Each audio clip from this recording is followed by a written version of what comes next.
Well, dear students, I'm going to teach you the first short story, Salvatore, written by W. Somerset Maugham. It's a very good story. Salvatore is the name of a man.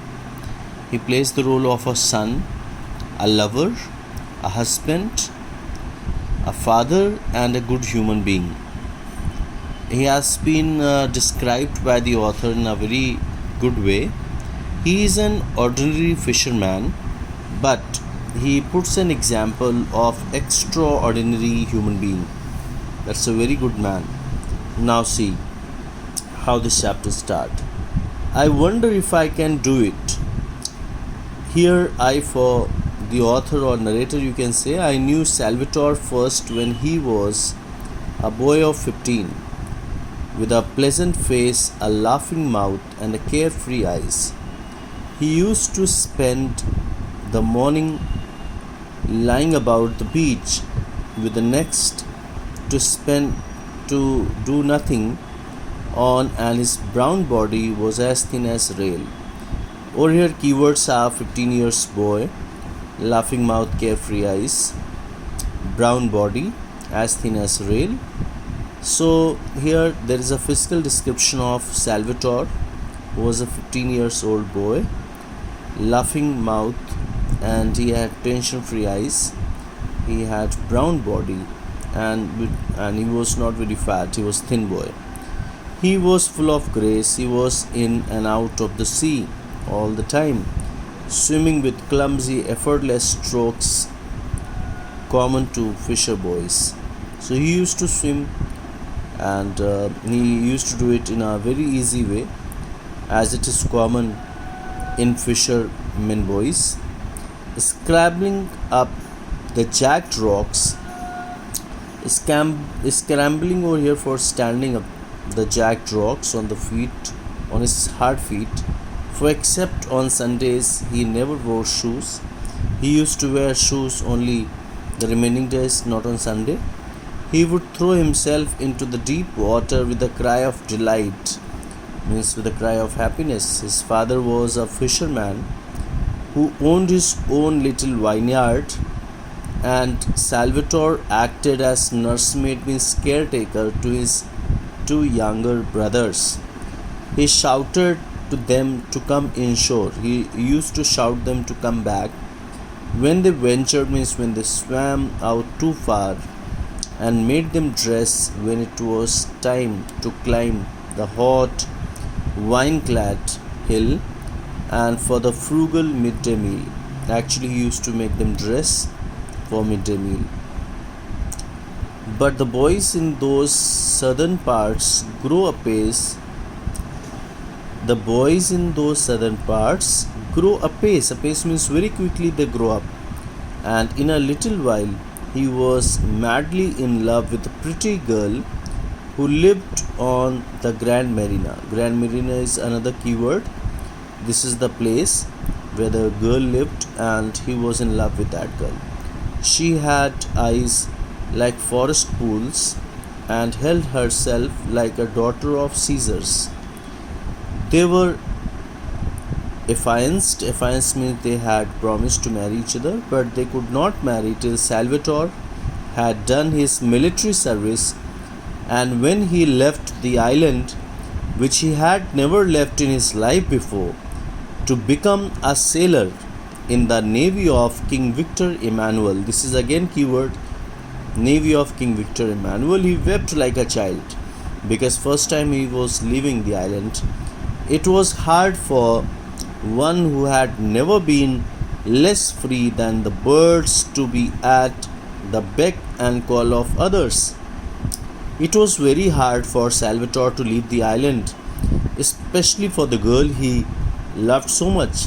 It was harder still to live in a battleship with strangers instead of in a little white cottage among the vines. So he was finding it tough to live in battleship than to live in his own island in a little white cottage. When he was ashore, to walk in noisy, friendless cities with a street so crowded that he was frightened to cross. It means when he came back to shore, then walking in noisy, friendless cities, he sometimes was frightened while crossing the crowded streets. And to cross the streets, when he had been used to silent paths and mountains and the sea, I supposed it had never struck him that Ischia is the name of the island in which he used to live. When he looked at every evening, it was like a fairy island in the sunset. To see what weather would be like next day, he used to tell what kind of weather would be next day, and or Vesuvius is the name of a mountain in Italy. Pearly in the Dawn, it's the name of a mountain in Italy. Pearly in Dawn had everything to do with him at all. It means now with these two places he had nothing to do because he was in a friendless place.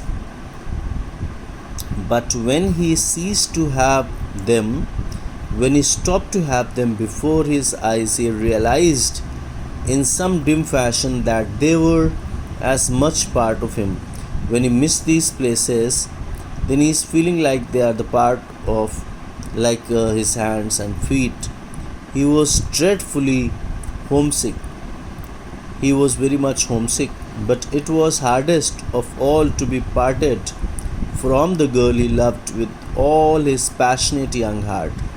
It was hardest for him to be parted from the girl he loved so much. He wrote to her in his childlike handwriting long ill spelt letters in which he told her how constantly he thought of her, how much he longed, means desired to go back.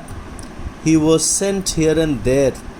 It means he was posted here and there to Spizia. Spizia is a place, then Venice, then Bari, and finally to China. And here he fell ill of some mysterious ailment.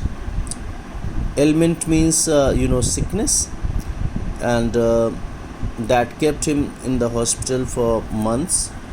And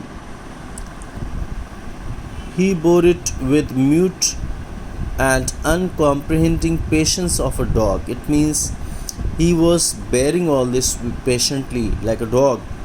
When he learned that it was form of rheumatism. Rheumatism is a disease in which a person suffers from the joint pains, is a rheumatism, and that rheumatism made him unfit for further service.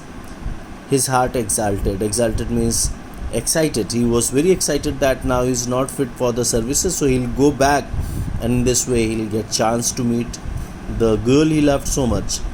For he could go home. He did not bother. In fact, he scarcely or hardly listened to when doctor told him that he would never again be quite well. He wanted to go back home to meet his parents, meet the girl especially. So when doctor told him that he would never be able to do the service again, he did not try to, or he did not care to listen it by paying much attention. What did he care when he was going back to the little island he loved so well and the girl who was waiting for him? So why does he care to listen what doctor is saying? And he was very much happy with it. So just go through the story till here, and I'll continue from here in the next video. Thank you.